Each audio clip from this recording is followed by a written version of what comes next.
with the NPC is potentially you guys sort of confronting this guy about the fact that he's faking these hauntings, because you're thinking, well, if we just say it's fake, that's not much of a 1 hour special, but perhaps an expose, we could still sort of save something here and still get the special out. Is everyone okay with that? Yeah. Yeah. Okay, excellent.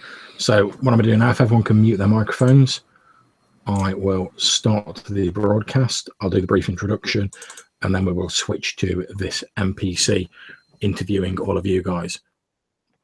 Okay, so let me just put up the screen. There we go. Okay, I'm starting the broadcast now.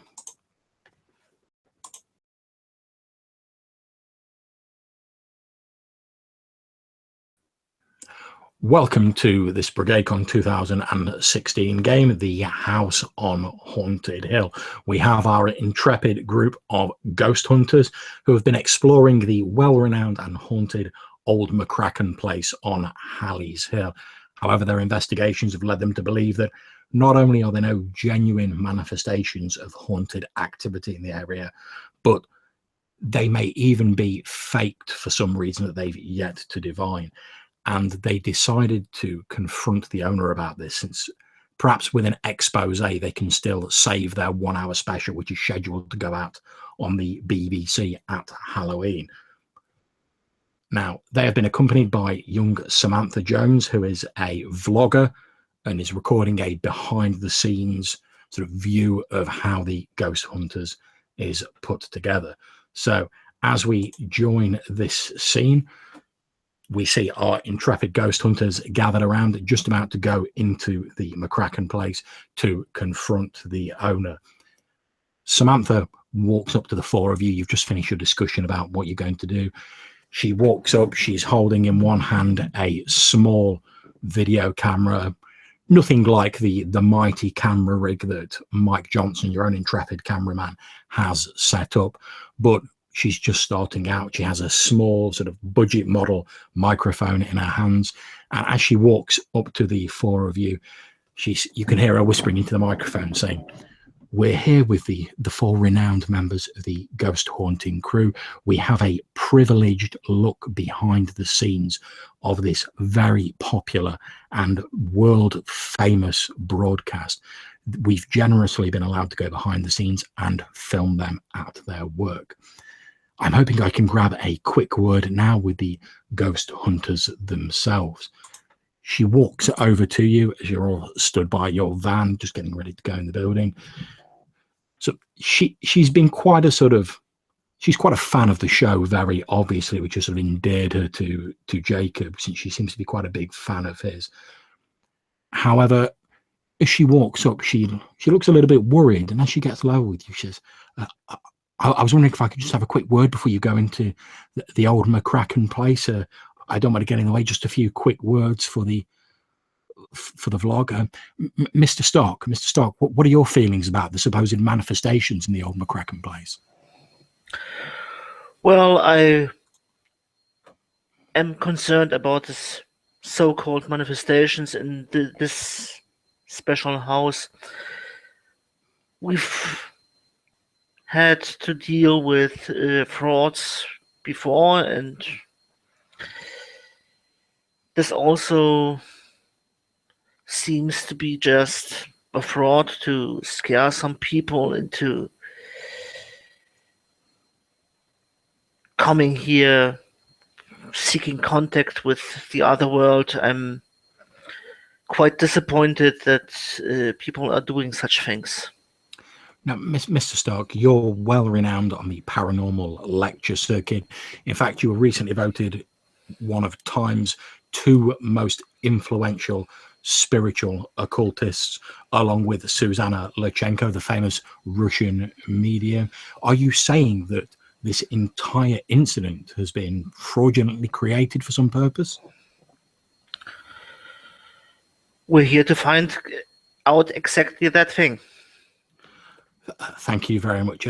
She turns the microphone towards your cameraman, Mike Johnson. She says, "Mr. Johnson, it's well renowned your skill with the camera. You've managed to capture some truly terrifying and inexplicable events over the years. Have you seen anything in this place that would lead you to believe there's any form of manifestation here?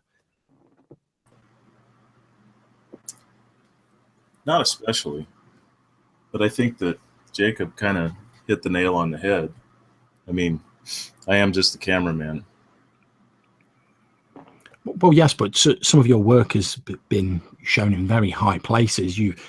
The TV show, part of its popularity is your extremely diligent camera work, and I know it's received a number of awards from the television community.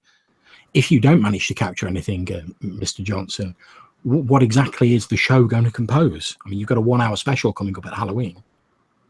Oh, we'll definitely capture things.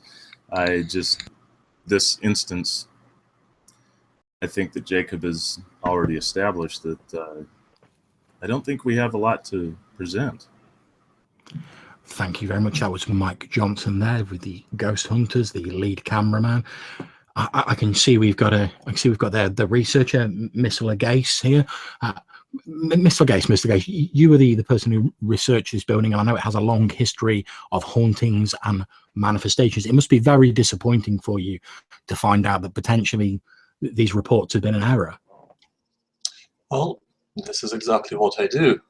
I mean, I work behind the scenes, and in this instance, it does seem indeed that it might be an error, but this is what we're here to find out. And I mean, if you look around, the view is, of course, spectacular, and I think we still can put up a very good show and get to the bottom of what actually is happening here. So, but as has been said already by Jacob, in this instance, it might indeed be the issue that it could be a hoax. Thank you very much. And Mr. Gase is quite right. There's a spectacular view here. I'm just going to pan my camera around.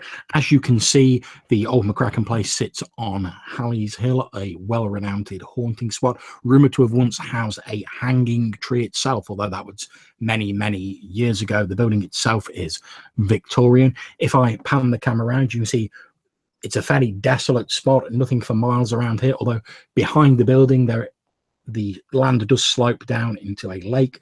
And if I turn back round here full circle, you can just see the famous and renowned Ghost Hunters van sitting over there with their equipment ready to go. Oh, I believe I've just caught a glimpse of Miss Hoskins coming out of the van. Robin, is there any chance we can have a quick word for the camera? Yes, of course. What are your feelings about how this investigation is going so far? Well, first, I'd like to start out by saying that the success of our show relies on each of our team, who all are very good and bring something to the table. Next, I'd like to say, with of course, all due respect to my colleague, Mr. Stark, I'm not surprised at some of the things we have found here. In my experience, a lot of the reports that we get of supernatural and the investigations we do, we often find that, at least in my opinion, that people are looking to take advantage of other people. And I think we got such a story here, and we're going to get to the bottom of it. Now, I see here, Robin, if I look at my notes, that the building was purchased recently by an American, a Mr. Jefferson, who's hoping to renovate the building. Do you think perhaps there could be some motivation there as to why these hauntings have continued? Oh, there's certainly several reasons it could be. He himself could be doing this to gain a reputation, and I don't know what his intents after the reservation. He maybe wanted to build it as a haunted house, make it a place that people can come and visit, and having such a story of it being haunted will draw many people here, and that's what we intend to find out. Well, thank you very much for taking the time to talk to me. Now, as I'm talking to you, the Ghost Hunters are just about to go inside the Old McCracken place and meet with the owner. Do you mind if I accompany you with my camera, Miss Hoskins and Mr. Stark? No, I don't mind it at all. Okay, excellent. Yes, please join us. Excellent. Thank you. And I would just like to take this moment to thank you once again for allowing me to film you at work. It has been an honor and a privilege to speak to each of you. So thank you again very much just before we go in. So we're now about to go into the Old McCracken place. I'm going to go quiet on the mic and I'm just going to follow along with the ghost hunters and we'll see what we see. And she turns her microphone off. You see she's holding a little camera up. This dilapidated pile, although it's been restored a couple of times, but it's been deliberately made to look as though it's the original building. You can see it looming up in front of you, sitting on the hill as you're stood next to your van. Behind it, you can just hear the gentle lapping of the lake water against the shore on the other side of the hill. She sits there with the camera sort of panning between each of you. What do you do, guys? Robin will go over to Mike and say, now, whatever is said in here, even if I tell you to turn the camera off, you make sure that you keep it on and get footage of this. If he is behind this, he's probably not going to be too excited for us to get it on camera, but I'm trusting you to make sure that you get the footage of this. Check. I got you. Then she'll fiddling with my camera and preparing it, making sure that I have the spectrum set up so that I can flip easily from ultraviolet and so on. And then yeah, not a problem. You're a very skilled cameraman. You've been through this before. You've got everything set up, locked and ready. The controls of your camera are easily accessible on the side of it. You also have a remote, so because you're used to setting up cameras in different rooms and then turning them on remotely and monitoring them from the TV console in the van. Okay. So I'll nod. Then Robin will go over to Sophie and Jacob, and she'll kind of gather them close. She'll glance back to make sure that the microphone on the other camera is still muted as she leans in and lowers her voice to them and says, now, I'm going to be really relying on you two, as our expert on the supernatural and as the researcher. I'm going to really be relying on you for the facts. And when he gets into a story, it's going to be to you to kind of refute anything if he tries to backpedal or tries to cover up what's going on here. Yeah. You know me.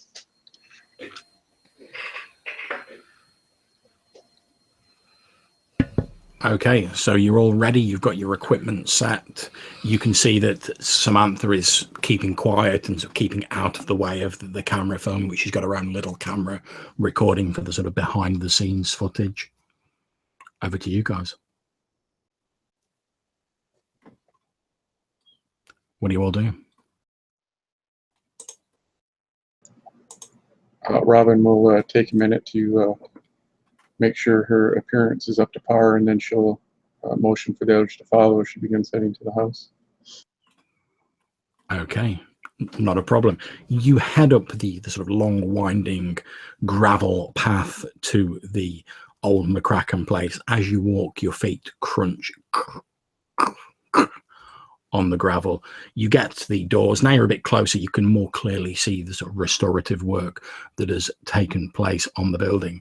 There are two large oak wood, like a double door, at the front of the house. It has an ornate iron door knocker with a leering gargoyle face on it and a huge ring knocker hanging below it. You know that from when last you saw him, Maximilian Jefferson, the owner of the building, was last inside the building when you left him and you said you were going to go and get your equipment ready, but actually you wanted a bit of privacy to have the discussion you've just had. You find yourself standing outside the front door, Robin. I said this leering gargoyle face of the knocker staring at you. I'll glance back to the others and back to the door as I take a deep breath and kind of square my shoulders, and then I reach out and knock the knocker several times. You bang the knocker. There's a as it makes a strangely sort of flat sound as it hammers against the door. Then from inside you hear quite faintly through the thick wooden doors, you hear a voice saying, "Come in."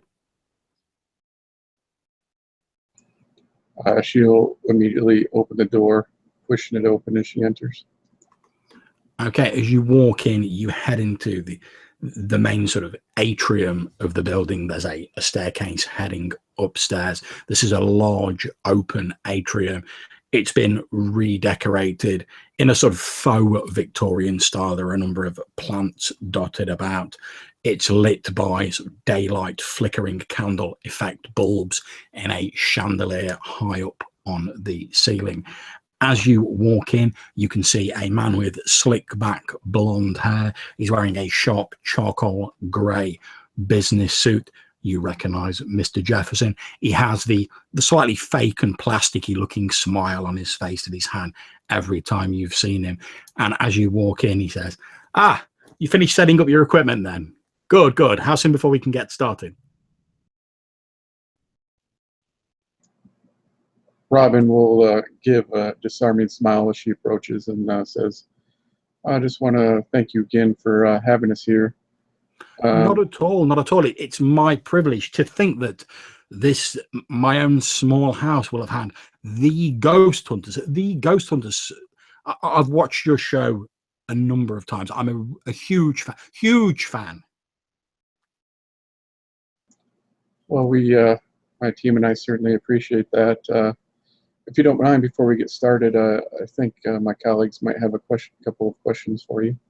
Oh, please go ahead. Ask what you want to.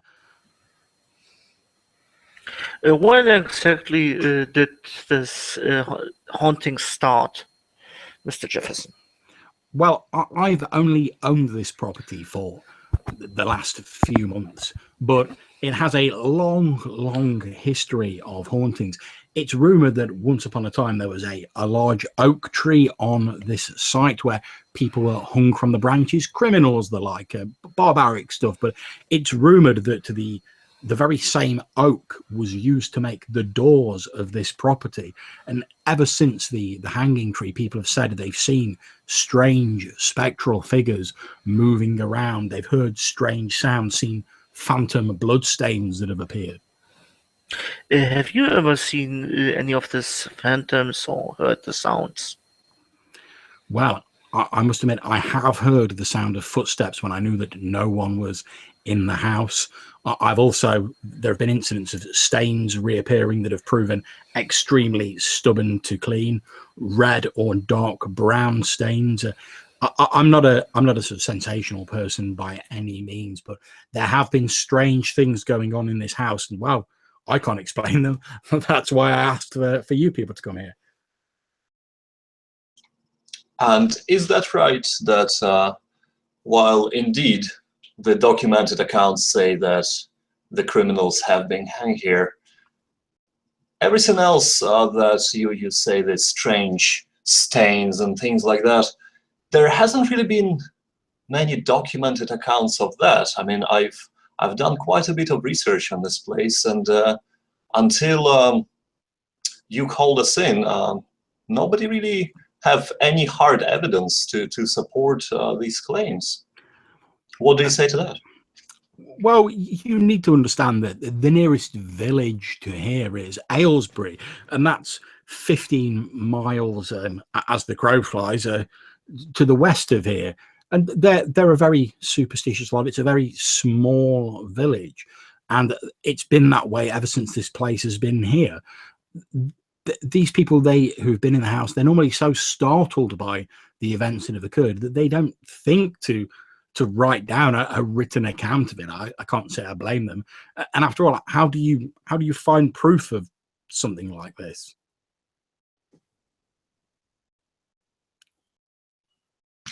Well, this is why we are here, to actually find proof. And thank you so much for calling us in. And you say that you're a fan of the show. So what was your favorite episode then? And I write it in my book as I asked that.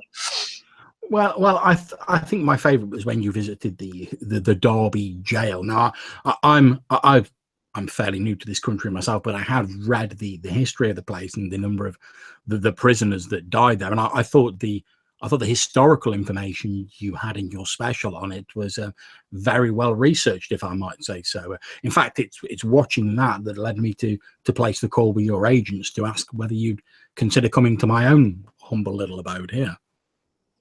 I blushed slightly and I said, well, thank you. And I keep writing down what he says. Not at all, Mr. Gates. It's my absolute pleasure. As I say, it's a thrill for me to have you all here. And your second cameraman, and he points at Samantha, who stood behind you. She doesn't say anything. She just sort of like nods and stays behind her little pocket camera. Yeah. Is there anything else I can do for you? Well, since you ask, obviously I'm not an expert like my colleagues here, but I do have a question for you. What benefit could someone, do you think, might have in perhaps indulging or making certain claims that aren't true regarding the supernatural in this house? Can you think of any reason someone might have something to gain from that? Okay, at this point, I'm going to ask you all to make the first roll of the game. Can you all make me a wits empathy roll? So add up your wits and your empathy, roll that number of d10s. Any that have 8 or higher count as a success, and just tell me how many successes you get.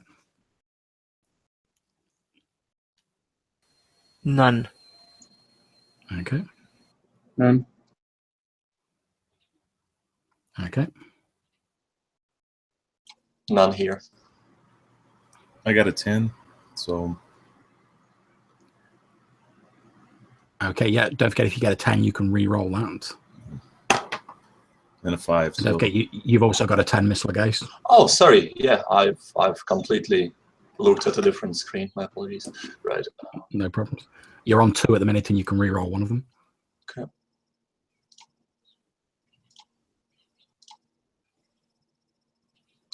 Okay, so you're on 2. How about yourself, Mike? How many successes are you on, Mr. Johnson?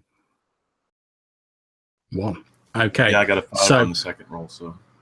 Okay, so Robin and Jacob, you don't see this. However, Sophie and Mike, you notice that Mr. Jefferson goes a little bit pale, and he seems to be stuttering over his words a little bit. He seems to be a little bit taken back by the abruptness of Robin's question, and it puts him on the back foot a little bit. And he says, well, I'm not really sure what you mean, Miss Hoskins, how someone could benefit from it. The thought never even crossed my mind, to be perfectly honest. I see. So you would have no idea, while we witnessed some strange activity, that it actually was a result of manipulation of a wire? You would have no idea about that, sir? Now, even without making a roll, everyone can see that he's looking a little bit flustered as Robin just sort of flat out says, yeah, what and about her whole demeanor has changed at this point. Before, she made a point to be very friendly, but now she's taking on that kind of hard-hitting reporter kind of attitude and being very confrontational, trying to keep them off, off his footing. A wire, Miss Hoskins. I don't know anything about a wire. Just what are you trying to insinuate? Well, perhaps, Mike, if you could roll that footage for him, maybe that might give him some insight into the situation. Okay. So I pop open my tablet out of my laptop bag and I just plug it into the laptop, and I just pop it open for him to, and then just let him watch it. Okay, as he watches it, and you sort of like zoom in on the area where you can clearly see the light just catches this fishing wire at an angle as it's like pulled to move a small wooden stool. You can tell by the tautness of the wire. He goes quite pale, and you can see a few like beads of sweat have broken out on his forehead. Is this new? Was this? No, this is the footage that you have. And I'm looking at him and saying, "Is this new? Did you do this for us?" Or I honestly don't know anything about it. I tell you what, if you give me a few moments, it's nothing to do with me. I'm not going to rule out the fact that someone else may have crept in and done this for their own reasons. If you'll just, I have an agent who normally manages the house for me. I don't live here. If you just give me a few moments, I'll need to go and use the landline to make a call, see if anyone else has had access to the premises. Unfortunately, the cell reception's terrible out here. So if you just give me a few moments, I'll be back in a few minutes. I'll just go and speak to my agent, see if anyone else has had access to the property. And he turns around and walks out through the back door in the atrium. You wouldn't mind if I accompany you, just to take notes. I'd really rather make the call in private. Whilst I agreed to appear on your show, which is absolutely fine, I'm happy to do so. My property agent didn't agree to that, and I wouldn't want to get into any legal problems with them, having it broadcasted, etc. But I'll literally be a couple of minutes, and then we can hopefully move on with this. John, quick question. Mm-hmm. Can I would imagine that I might have like a small microphone. Can I try to drop it into his jacket pocket or something? You can indeed. Okay, so for this, can you please make me a dexterity larceny roll? Since you're trying to do something sort of underhanded.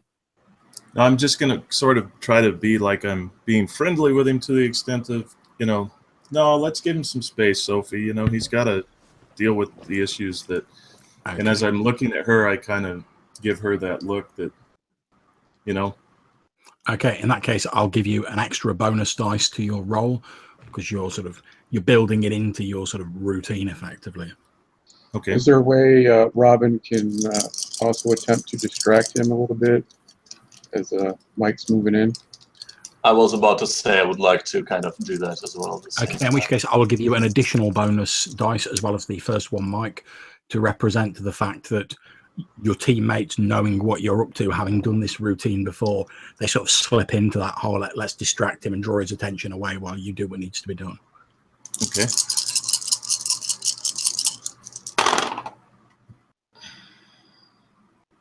Okay, it's got to be an 8, right? Yep, 8 or above. So I got 2 10s. So you can re-roll them. And another 8, so 3 successes. Okay, not a problem. As Robin and Sophie engage Mr. Jefferson in conversation, he has to turn away from you a bit. You've practiced this a number of times, so they move around the other side of him.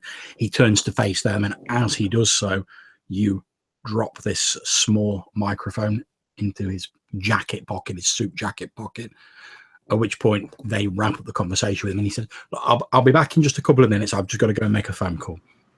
And he disappears out of the room. And I'll turn on the receiver or the recorder and just start recording and start. The camera's still rolling like Robin had asked me to. I had just kind of set it down while I grabbed the tablet to show. So I just start acting like I'm making busy with my equipment. Okay, not a problem. As Mr. Jefferson walks into the sort of the back room, the parlor, if you will, it was dusk when you came into this building. So darkness is falling outside as he walks into this back room. On the microphone that you're listening to on your headset, Mike, you can hear the sound of his footfalls heading into the other room. Then you hear a strange noise. And you hear footfalls walking back towards the room. The door opens to the room, and as it does so, there is a loud and all the lights go out in the room, plunging it into absolute darkness. The only thing you hear as it goes dark is you hear Samantha go, "Ah!" Then everything goes quiet. Everything is black.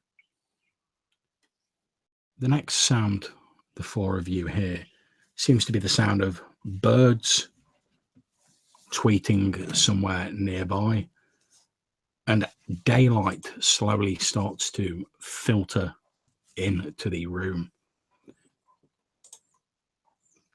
As you look around, Mike, you can see that you appear to be lying on the floor, so where you were standing. Your camera is lying next to you as though you'd dropped it. And so looking around, you can see Mr. Stark, Miss Legace, and Miss Hoskins so lying seemingly asleep or unconscious just nearby to you in the same positions they were standing in. There's a hazy morning sort of light filtering through the windows of the Old McCracken place. You can see the door that led to the parlour at the back is open, but of Mr. Jefferson and also of Samantha, your blogging companion, there is no sign. The others still seem to be asleep. You're the only one awake, Mike.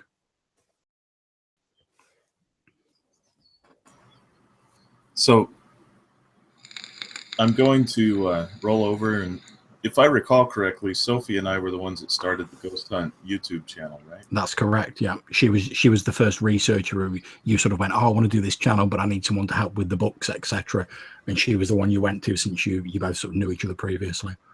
So it would make sense that I roll over and go check her pulse and see if she's breathing. Okay, and you check Sophie's pulse. She appears to be breathing. Her pulse is normal and steady.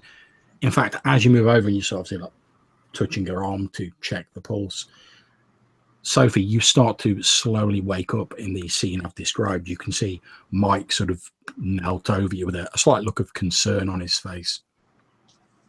Mike, what are you doing here? Whoa! I just woke up myself. What happened? And I grab my notepad and I start writing down straight away. Okay, so what? So he went. He went for a phone call. Check my watch to see what time it is. Okay, while you're talking. You check your phone to see what time it is, and that you see, according to your phone, it's still the same time as it was when you were all stood around here previously. So it should still, if your phone's correct, it should still be nighttime, but you can see this sort of hazy early morning light shining through the windows. You tap your phone a few times to just sort of check it, make sure it's not broken, and you find that it doesn't appear to be responding. The screen is frozen. So it looks like, well, let me check my my equipment, but it looks like we had an outage. Fucking outages. So I walk over and I start checking the camera. Okay, you check your camera, and as you play it at the start, you just see static on the screen. You can hear what sound like very faint voices in the background, but you can't really make them out. Mostly you can just hear the noise of the static. Then there's a loud thump as though something had been dropped. Perhaps that was when you dropped the camera. And then the next thing that's recorded, because it still seems to be recording, is you waking up and going and checking Sophie's pulse. Is that the same on the other recorder? So I relay to Sophie, I say, it looks like we just had like a split outage. Well, the last thing that I remember, he went into the other room, right? He went for a phone call, and all the lights went out. Now, I've read about this. I've read about this before. This could be, I'm just wondering, it's EMP waves cause this. You know, I'm just, could it be one of the things he engineered? But okay, as you're saying this, at this point, Jacob, you start to wake up. And as you're sort of waking up, you hear the end of Sophie's speech. She's saying, could it be EMP waves? Could he have rigged that up? What happened?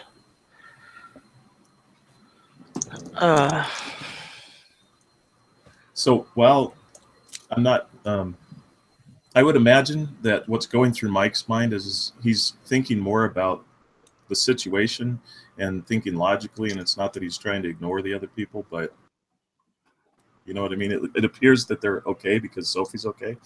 So he's going to start thinking through, technically speaking, from what Sophie said about the EMP waves and so on, if I can imagine, think of something that would cause this?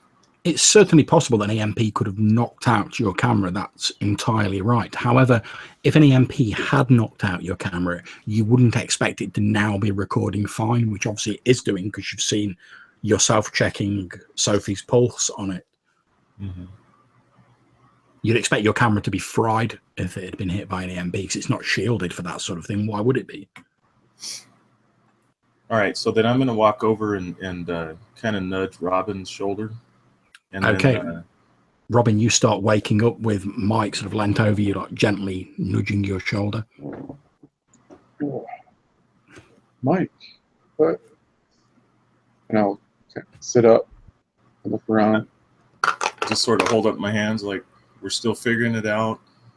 We just blacked out and just woke up. Dude, tell me you got it. Tell me you got the footage, and she'll get up and like run it. Use a hand to kind of straighten her hair. She looks around. Is everybody okay? Where is he? Where is that bastard? That's a good question. I'm going to start walking over to the person that was with the vlogger, I guess the camera guy. Okay, as I said earlier, when you looked around, you can't see any sign of Samantha in the room that you're in. Samantha? Oh, I thought she had a friend with her. No, it was just her with like a camera and a microphone. Okay. Is there a camera there? Nope. Okay. Robin will start calling out for her as she kind of walks around the room. Seeing that door open where the last place they saw him, she'll quickly walk over to that doorway. Okay. Yeah, you walk over, and as you're stood in the doorway, you can see into like the little sort of parlor beyond it. There's a small sort of round table. It has a white phone, one of the old sort of vintage style phones sat on it. And just beyond that, you can see the back door that leads out of the building. It's got a sort of a little window on it, and through the window, you can just see the hill, Halleys Hill, gently sloping down to a small lake behind the building. However, as you look out through that little window, you can see it appears to be a fairly foggy morning. And just beyond where the lake starts, you can see this thick bank of fog obscuring the horizon. Seeing that phone on the table, she'll grab her phone out of her pocket and turn it on and try to call Samantha's number. Okay, you turn your phone on, it turns on absolutely fine. However, as you look at it, you can see that the signal bar shows 0. Damn it. She'll put it back in her pocket, then go over to the phone on the table and pick up the receiver to try to call Samantha. Okay, you pick it up, and as you do, you hear no dial tone. However, as you're just about to put it down, but as you're listening to it, you can hear this.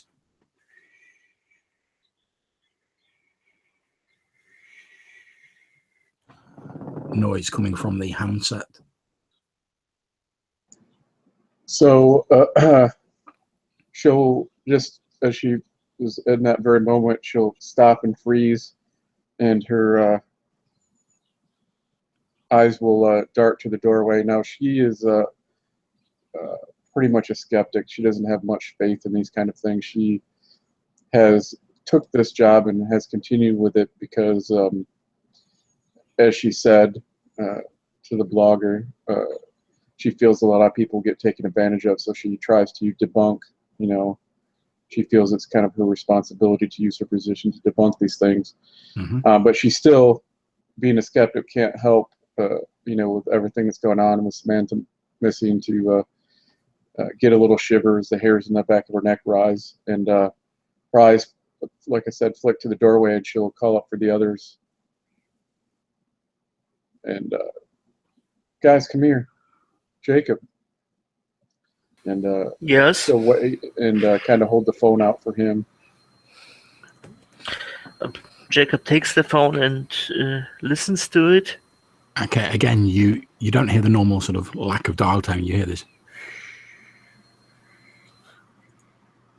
It almost sounds like sort of water or something along those lines, but you have to really strain your ears to hear it. It sounds like it's something very far away as you're listening to the handset, Jacob.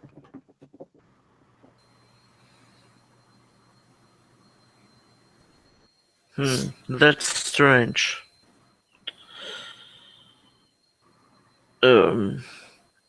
Mike, would you mind checking the phone if it's okay, or is there something done with it? Yeah, I'll check the phone. So I start checking the wiring and verifying that it's still got a line to the wall, and then Okay, the wiring continues for sort of like you're sort of like trailing along it and tracing it. It continues for a couple of feet beyond the phone, and then it just stops as though it's been cut to the point where you cannot hold up the end of the wire. and that's what I do actually. Is I'm kneeling down and I hold it up and I show Jacob kind of like with my back to him, just kind of like, check this out. Looks like a dead phone. At that stage, I say, right, Mike, can you film this? And can one of your mics pick up the noise from the phone at the same time? Because this is strange, to say the least. Yeah, let me check my recorder. And is the recorder seem to be working again? The recorder seems to be fine. Again, it skips out the period that your video camera skips out, but it's now picking up absolutely fine. Okay, so start recording. Actually, I'll just start videoing everything, and I'll actually be running both a digital recorder and also the camera. So Okay. it might be good to switch through the spectrums just to see. So I kind of toggle through ultraviolet and infrared. Okay, not a problem. On most of the spectrums, you can just hear this strange sort of watery noise with this faint sort of like hissing in the background of it. But as you continue flicking through the spectrums and you're alternating volume levels as well, trying to pick up any background noises, you hear this voice in the background going, "Help me, help me. It's so cold. Help me." So then I speak out. I leave it on that, and I say, "Can you hear me?" Again, sort of with the background of this sort of like sloshing sound, the voice seems to grow slightly louder, and you hear this voice say, "Mr. Johnson, is that you?" And as the voice becomes slightly clearer, you recognize Samantha's voice. And at this point, the revelation is this: we've got something here. And so I'm hearing Samantha, but it sounds like there's water in the background, like she's down by the lake. I turn to Mike again and say, I know this looks like something. Indeed, we might have something, but Mike, you're a tech guy. Is there any possibility at all that this phone is just like a fancy-looking walkie-talkie, and the wire is just an antenna? It's possible. I mean, and let me take a look here. Can I hand the mic or the recorder to Sophie? Yep. See if you can get a conversation with continuing here, and then I'm going to proceed to kind of disassemble the phone real quick to just see if there's anything inside of it that looks abnormal. Yeah, not a problem. You're a technical guy. It takes you a matter of seconds. It's a very old phone as well. It takes you a matter of seconds to like take the front piece off and have a look at the inner workings of it.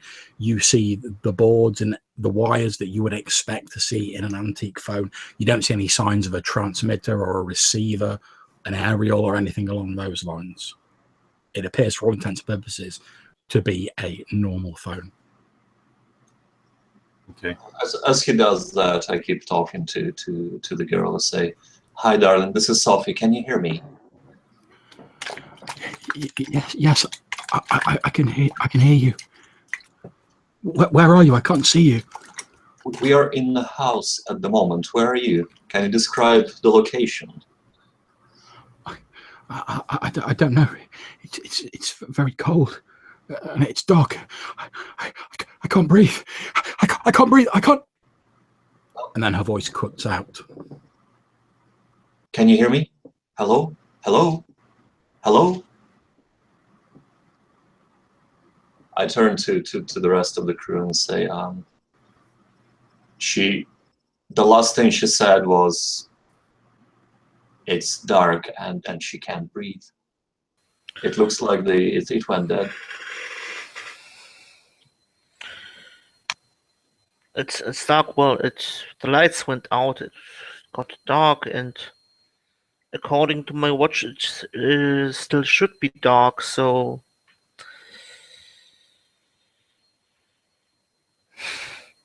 John, I have this unseen sense for spirits. Do I feel anything?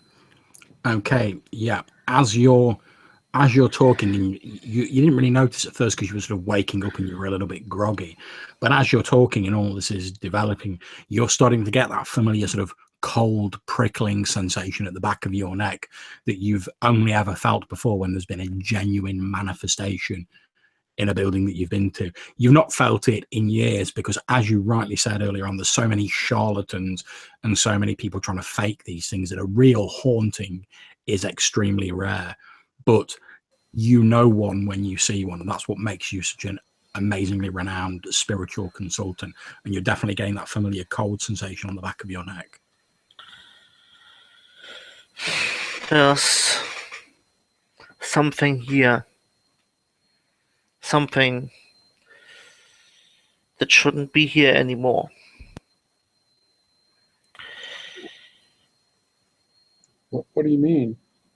I thought this guy was faking this. Are you saying there's really something going on here? This guy was totally faking it. We've seen the strings. We've seen everything, and a few minutes ago there was nothing here, but now that we've waken up, it's bright outside, and I take a look outside. Seems quite foggy. Yeah, you look out of the window and you're sort of looking across to the west. You can see the large expanse of grass surrounding the house. You can see the hill gently sloping away. Your van's just off to your left as you look out sort of down at the end of this gravel drive. But just like about a metre beyond where your van is, there's this thick grey wall of fog as far as the eye can see. Now, when Robin checked her phone, she didn't really pay attention to the time. And she'll move over to the window and she goes, well, it's morning. It's not unusual for there to be fog in the morning. And she'll turn back from looking out the windows to look back at Jacob.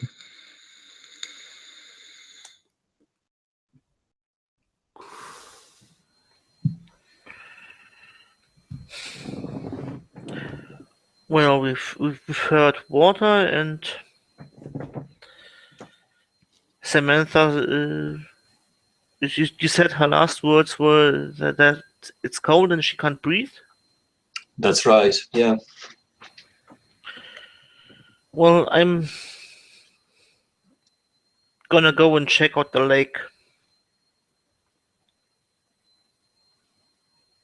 Yeah, that's what I'll do. Okay, so you start walking. Are you going through the building or are you going round the building? I would go through the building. That's the shortest way. Yeah, not a problem. You walk through the parlour at the back. There's the back door. You open it. You can see the hill gently sloping down to this calm and serene looking lake. And again, just beyond it, this thick wall of fog. Breaking the first rule, we should go in partners. Yeah, Robin moved to follow him when he began moving. Okay, so we certainly know that Jacob and Robin are going down to the lake. What about Mike and Sophie? I look at Mike and I say, well, there was a sound of water, so this might be it. But she also said that it was very dark. She couldn't see anything. Is there a cellar in this house? And I kind of start ruffling through my notes. You have, since you're a very thorough researcher, you effectively have a copy of like a photostat of the blueprints of the house. There is indeed a cellar. It's a wine cellar in the house. I look at my kind of raise one of my eyebrows. And I say, "What do you reckon?" Well, I mean, a cellar might have wine, but I don't think that there would be splashing water per se unless they had pooled water down there. I mean, if it were still somewhere in the house, it might be the bath, or maybe something that, you know, like a bathroom, or the McCracken place doesn't have an indoor swimming pool, right? No. No. Okay. So quite likely I mean, if it is in the house, it might, if the sound, it could be, I'm thinking, the bath. And John, would I know from kind of my schematics and photos, is there like a bath? Yeah, there's a large bathroom upstairs in the house. I say to Mike, well, there is a bathroom upstairs, but if it is bright outside, she wouldn't be in the dark. So we can pretty much discount that, unless you want to go and check it out quickly. Yeah, and before we do that, I'm going to say, hold up, Jacob. Take the recorder with you, just in case. Yeah, yes, that's a good idea. I take the thanks, Mike. Mm-hmm. And then we're going to go check the upstairs bathroom, and then we'll come down and probably meet you guys down by the lake if you're not back before then. Okay. Good. So We'll Jacob, walk you if you need to. okay, so Jacob and Robin start heading out of the back door of the building down this gently sloping hill towards the lake. Mike and Sophie start heading upstairs, following the blueprints that Sophie has, to this large sort of bathroom, very elegant. It's built in the Victorian style. This very elegant bathroom. As the two of you are walking upstairs, Mike and Sophie, Jacob and Robin having headed out of the back door and walking off down the hill, you can still sort of see them from out of the upstairs window walking down this hill, disappearing into the distance. Mike and Sophie, you head upstairs, you start walking down the long landing towards the bathroom, which is at the end. However, as you do, you walk past the open door of what appears to be a sort of drawing room in the upstairs of the building. And as you glance in through the open door, you can see what appears to be a woman, you think, dressed all in black, sat behind a table. Her hands are on the table. She has a black veil over her face, almost as though she was at a funeral. You can't see any of her face underneath the veil. And she just appears to be sat there motionless. As I pass the door, as I glance towards the door, I almost walk past it, and then I do a double take. And then I whisper, Mike, can you film this? Can you see this? Okay, and I wheel over with the camera, and I start viewing in there. Is it picking it up on the lens? Yep, you can definitely see it on the camera. So I straighten my dress and make sure I'm looking presentable, and then I clear my throat deliberately loudly. Excuse me, as Okay. I enter the room. You say, excuse me, and clear your throat as you walk in. As you do, you hear a very quiet voice from under the veil saying, "Is there anybody present with us this evening? Can you speak to us?" I look back at Mike, and then I look back at the room and I say, well, yes, if you look around, we're right here, and pardon me saying so, but it is kind of morning outside. Who might you be, if I may ask? I am sensing someone in this room. They are agitated, upset. What is it you want to say to us? Again, I look back at Mike, and then I turn to the woman. I approach her. Okay. Go around so I can see her face. So I'm facing her. Again, her face is entirely covered by a thick sort of black mesh veil, so you can just about make out the outline. She appears to be an almost sort of regal-looking woman by her posture, almost like aristocratic, but she's even wearing black sort of lace gloves, so you can't see her hands. You see she appears to have her hands on the table. She's sat upright in a chair. She doesn't appear to be reacting any differently as you're sort of walking around her. And bear in mind, you're within distance, so you could just reach out and like put your hand on her. That's how close you are. Right. And I'm getting into personal space almost with the camera, because I would imagine that it's ghost hunters. I mean, not to where she could reach up and hit me, but maybe within about 5 feet of her. I guess Okay. at 5 feet she could. But. So which of you is closer? Because obviously we know Mike's going in with the camera, but he's keeping a bit of a distance just to make sure he's in focus. Are you closer than Mike, Sophie, or are you keeping a bit of your distance just to make sure where everyone is? Yeah, so what I would have done, I would have circled around the table. So I'm just on the other side of the table facing this woman as she sits in with her hands on the table. And I would lean into her, and I would say, well, clearly you can see we're right here. So why the pretense? Okay, you lean in, so you're literally like about an inch away from her face, and you say, why the pretense? As you do that, she suddenly goes, they are here, and she grabs hold of your arm. And as she does so, there's a bright flash in front of your eyes. And as the flash fades away, you're sat in exactly the same room. It's far more well lit. You are now sat behind the table where the woman was sat. You can't see Mike anywhere as you look around, but there's other people sat around the table, including Mr. Jefferson, and they're all sort of looking at you. A couple of them go, well? And I go, whoa! You What? jump backwards. Mr. Jefferson. One of them says, oh my God, she's made contact. Can you tell me your name? Well, my name, as it always has been, it's Sophie Laglace. And I'm sure you would know that name, Mr. Jefferson. Okay. What are you playing at here? You notice when you say, my name is Sophie Laglace, and you should know that Mr. Jefferson looks extremely uncomfortable.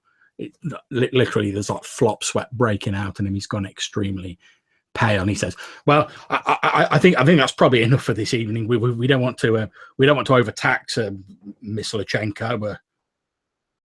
And he sort of mops his brow with a handkerchief.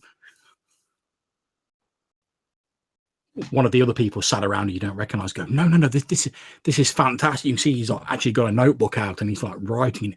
This is fantastic, Mr. Jefferson. Unbelievable. What else can you tell us? I turn around, I take my hands off the table and stand up.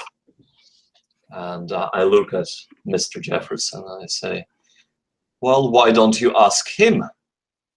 Okay, you stand up and say, you feel yourself getting a bit more worked up and a bit more angry, and you stand up and say, why don't you ask him? And as you finish your sentence, there's another flash in front of your vision, and you get like a sort of pain in your head as though you're starting to get a migraine. And when the flash clears, you're again stood in the more dimly lit room. You're stood behind you can't see any of the people who are around the table. You can now see Mike again. There's just you, Mike, and the woman wearing black who's sat behind the table. Now, Mike, from your point of view, what you saw is you saw Sophie reach out. Her hand was grabbed by this woman, and then it was almost as though the woman disappeared and Sophie took her place and started spouting out this strange nonsense because you didn't hear the other side of the conversation. Then, as Sophie stood up and said, why don't you ask Mr. Jefferson? it was almost as though she sort of emerged out of this woman in black, and the woman in black is now just sat behind the table. You hear her go, I think that is all I can manage for now. It is very, very taxing for me. What did I say? Oh, this is Mike is like, oh, this is golden. Sophie, we've hit pay dirt here. Are you okay? I look at Mike and I say,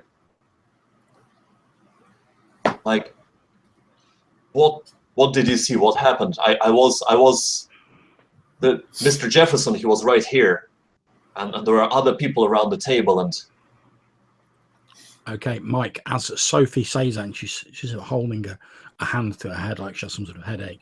As she turns around, you can see like the full portrait of her face, if you will. You can see there's like what appears to be like a red mark down one side of her face, just where she's like rubbing it with her hand. Oh, wow. Sophie, there's something on your face. And I pull out my cell phone. And is my cell phone, it may not have reception, but is it working now? Yeah, it appears to be working. You can use the camera app, etc. You just don't have any reception. So what I do is I reverse the camera, and while I'm holding the other camera, and I just sort of show Sophie a view of her face. You can see your own face reflected. You can see this red mark, and it looks almost as though you'd like cut your head and there was blood down one side of your face. But when you put your hand up and sort of go like that, no blood comes away on your hand. What?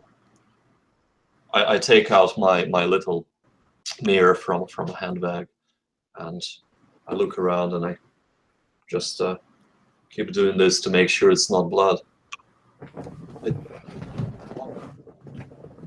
I don't know what happened, Mike, but this is not a trick. I have no words to describe it. I've never felt anything like this before. Okay, and as Sophie says that, the camera is going to cut across to our intrepid lakeside explorers. Jacob and Robin, the two of you have walked away from the house down this gently sloping hill. You can see this, it's quite a large lake, but it looks calm and serene.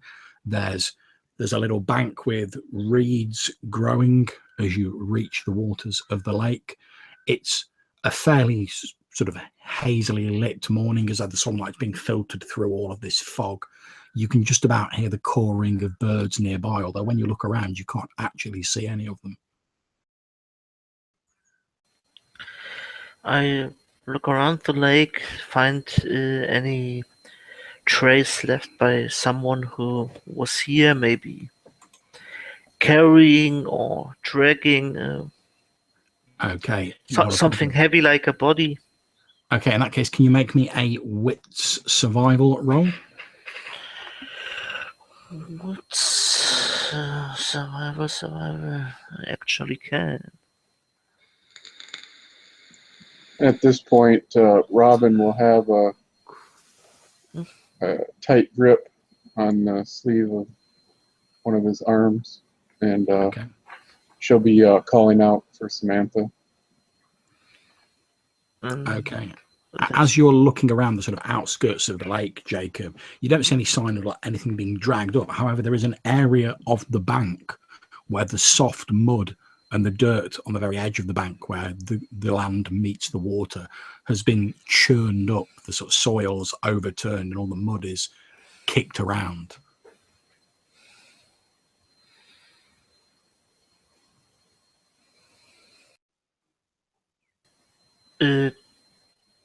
Could it be like something was buried there?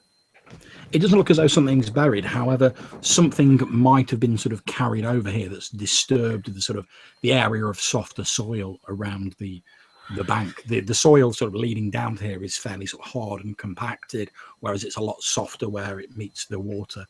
Perhaps something was dragged over the bank, didn't leave a trail elsewhere, but it's churned up the mud here.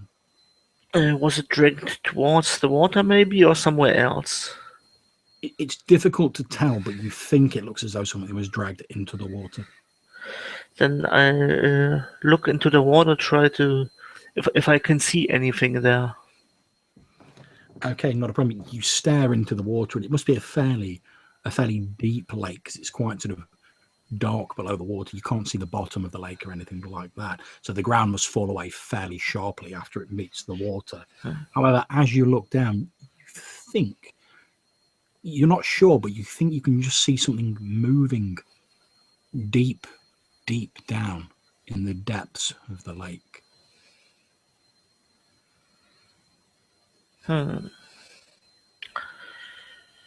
Robin, there's definitely something down there. What? Okay, at this point, can you please make me a Dex Wits roll, Jacob? Of course, Dixon Woods. I think I'll use willpower. Okay, not a problem. So roll another 3 dice. Yes, that's a 10. Are we rolling the 10? Yes, 2 successes. Okay, as Jacob's sort of like leaning down by the water again, I think I can see something in the water, Robin. The water around sort of like the immediate area where he is starts to bubble and churn, almost as though it was being heated up. And then this dark figure made of shadow bursts out of the water. You can just about make out these arms reaching up for Jacob. You're just able to like throw yourself back sort of away from it in time, Jacob, and it sinks almost immediately back into the water. It just bursts out and then disappears under the water with a loud Ah, what was that? I don't know. It looked quite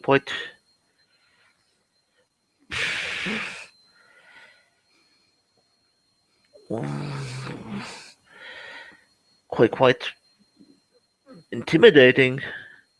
Like it was after me, trying to get me or something.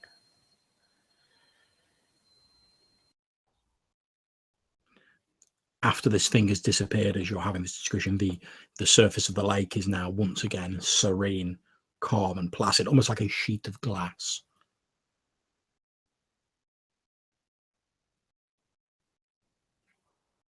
The splashing of the water has died away. Everything has gone quiet. There's just the sound of Jacob's slightly heavy breathing as he's thrown himself backwards, and the sound of your conversation. What do the two of you do? Despite what just happened and feeling very real to her and having the wits scared out of her, the immediate calm afterwards, she just can't help but wonder if this is some, elaborate ruse, and she'll kind of cautiously take a step forward as she kind of tries to peer in the water herself. Okay, you peer into the water. Now, I'm going to ask you a question. What ringtone does Robin have on her cell phone?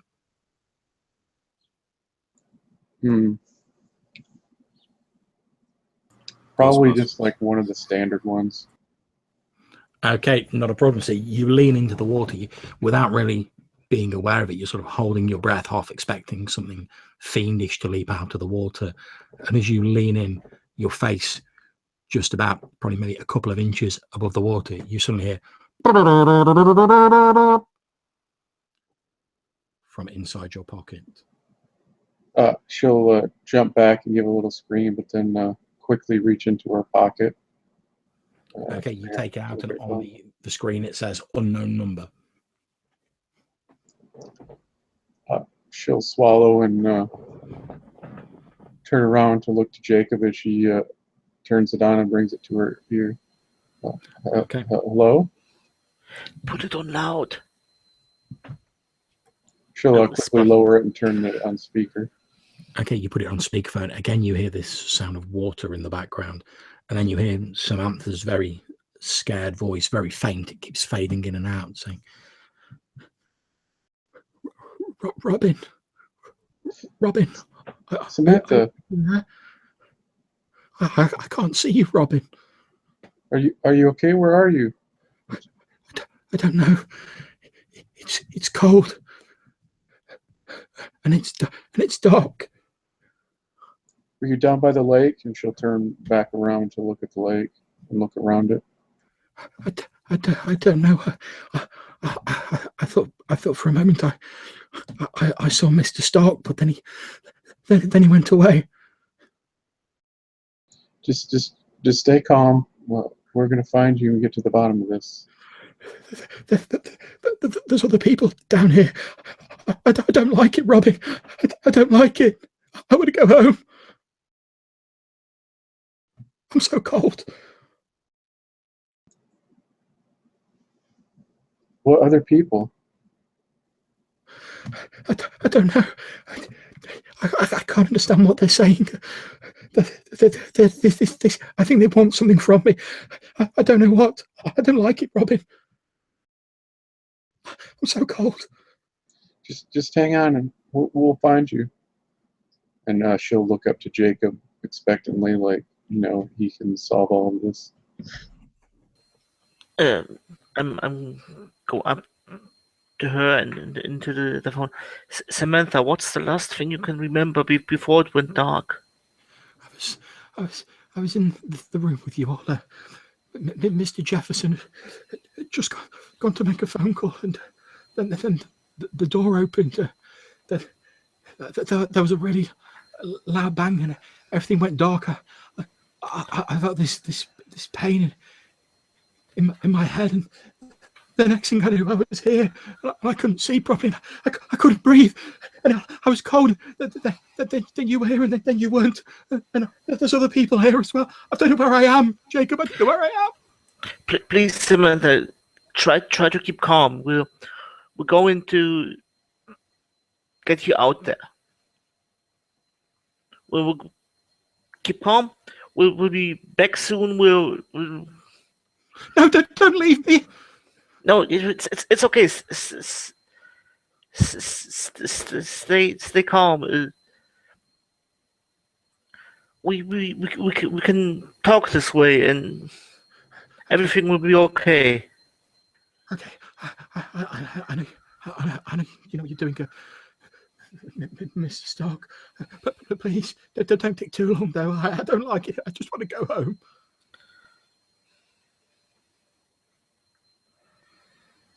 And you hear a sobbing at the other end of the line.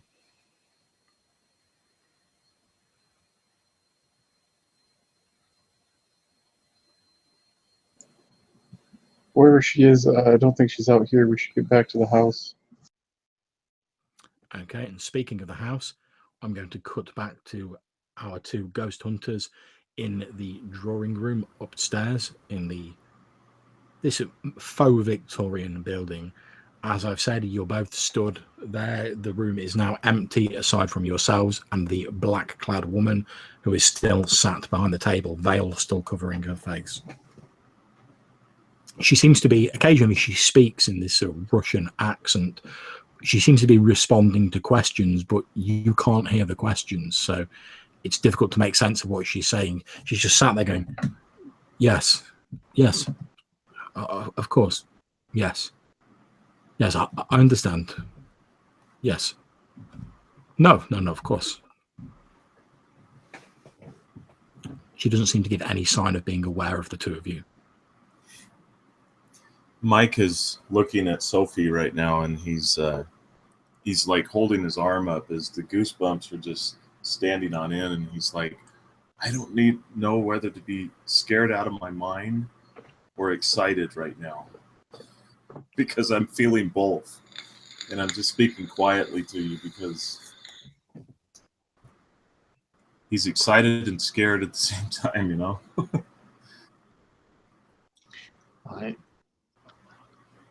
I kind of look at him, and I just say, you know what? I think I need to put my makeup on, and I turn away from him and take out my my little mirror, and I start kind of masking this red patch on my face. That's not a problem. You get Yeah, you get your foundation out. It only takes you a few seconds. In fact, it seems to very easily cover up, and within like maybe a minute, you wouldn't know the mark was there. I turn back around then to Mike. Mike, am I presentable? And I turn the camera toward Sophie.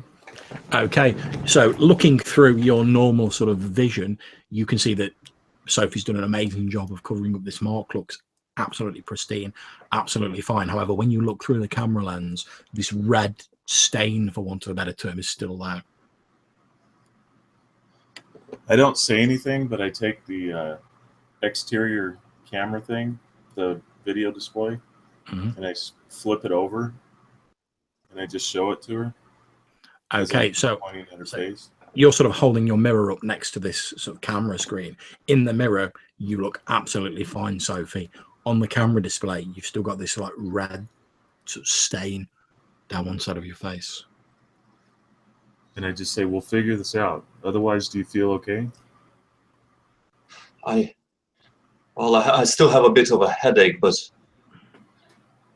Mike, what is happening, Mike? Mike, tell me what is happening. And I mean, reach out and put my hand on his shoulder like, we're going to be all right. We've been through, remember the Tremont place?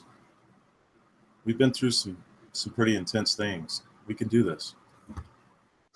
I reach down in my pocket and I grab the bottle of pills that they're really just Tylenol, but they're, and I hand them over to her. Okay, yeah, Mike hands you some headache pills over. Yeah, I try to open the open the bottle, and the bottle falls, and the pills spill, and I kind of get on all my fours and try and grab the pills, put them back into the bottle, and with a shaky hand just get 2 pills and not a problem. Swallow them. And actually, when she drops them, I'm going to set the camera down and facing the lady,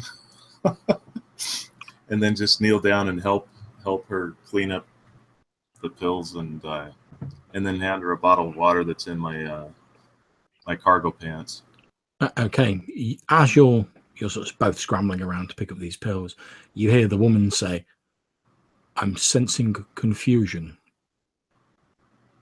Yes. No, I don't know.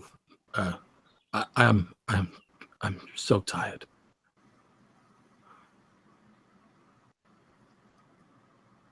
As I as I kind of put all of the tablets back into the container, I swallow the 2 and I give it to Mike again.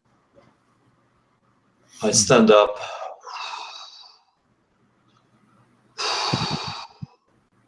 And then I look at the woman. And I grab the veil that is hanging over her face. And I try and remove it. And I kind of almost screech, "Who are you?"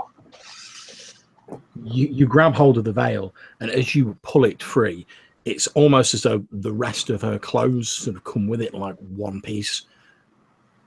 And you pull away to reveal absolutely nothing and no one beneath the clothes, and you find yourself just holding this set of this black veil effectively, and there's only yourself and Mike in the room.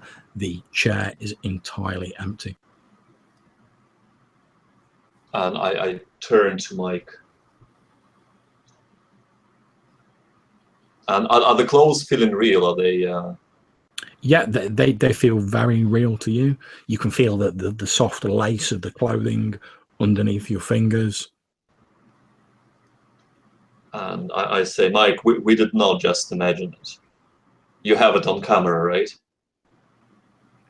Yeah, and the video's still kicked out on the side of it. I had just swiveled it back, and so it's still facing the chair that she was sitting in. And I have it all of it. What is there a label on that? On the clothing? No, there isn't. Okay. No. Okay. Well, it looks like for the moment we've dispelled the apparition, but I'm beginning to wonder if somehow that wasn't an apparition. What was the name? Do you remember the name? She said that she had a Russian accent, didn't she? She did. Did she mention her name? She did her name was referred to, but it was while you were having your vision or whatever it was that you were having. Ah, right. Okay. However, you've obviously not actually looked back at the sort of recordings. You're just watching the live view, Mike, so you could always rewind it back. You've obviously got that facility. Yeah. So at this point, I'm going to pop out another recorder and start recording, and then just kind of set that on the table as I start eyeballing. I'm going to follow you into the bathroom, but I'm going to watch the video if that's okay, so we can at least keep moving. If you hold the recorder, please. Yeah, sure. And I kind of awkwardly grab it. There is lots of handshaking going on, but yeah. Okay. Well, and I grab Sophie's shoulder again firmly, and I look her in the eye and say, "Are you okay? We could do this, right?" Yeah, Mike. Yeah, and I kind of there is a small chain around my neck, and I reach down and I hold whatever is at the end of the chain that is kind of hidden behind the clothes. I said, yeah, we can do this. Okay, the two of you start making your way towards the bathroom, watching this previous recording. Now, immediately as you start playing this recording, Mike, you notice something extremely odd. As you're sort of watching the recorded view, you can see it's moving through the house as you move through the house. However, you don't see Sophie, who was in front of you for most of the way, on the recording. And on the recording, the house looks more well lit. And occasionally you spot people just sort of doing normal stuff in the building that you don't recall seeing on your way up there. And as the footage reaches this drawing room and the camera heads in there, you see in this drawing room, it's well lit. There's a lot of people sat around this circular table, including Mr. Jefferson, and there's this woman wearing this black veil and outfit. You see she sat there, and as you watch it, you hear the replay of her conversation, of her saying, I can sense someone nearby. And at the point when you think that Sophie had her hand grabbed by him, suddenly the woman shakes violently, the veiled woman shakes violently, and then she starts talking to the other people in the room, but it's with Sophie's voice. And you hear a replay of what Sophie said to them, culminating with Sophie going, "Why don't you ask Mr. Jefferson what's going on here?" And then the woman shakes again, slumps down and says, "Oh, I'm so sorry. What did I say?" Wow. And that, as I'm walking along, that's what Mike says is, "Wow." Okay. And as we reach that point, we're going to have a short sort of 5-minute break for people to take a bathroom break, etc. And then we will immediately, with Robin and Jacob getting back to the house and Mike and Sophie still upstairs. So we'll be back with you in a few moments, guys.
Okay, so we're just taking a short break in the game to allow people to go to the bathroom, grab drinks, etc. And when everyone gets back, we will jump straight back into the game.